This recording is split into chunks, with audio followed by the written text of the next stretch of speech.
Good morning, John Simpson, Roof MD. I'm in Fairview, Tennessee this morning.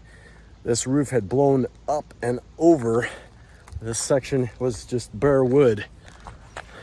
What we did here is put the roof back down, laid silicone all along where the wood is, underneath it, added fasteners, sometimes washers so it wouldn't tear the tarp, additional sealant along the edge,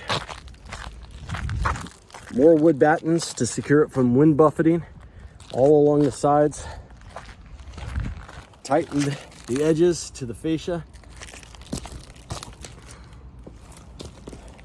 So we should have a decently performing tarp service here. Tarps are never perfect, but it should be better than what he had with an open roof. This is John Simpson with Roof MD here in Fairview, Tennessee, doing a tarp service.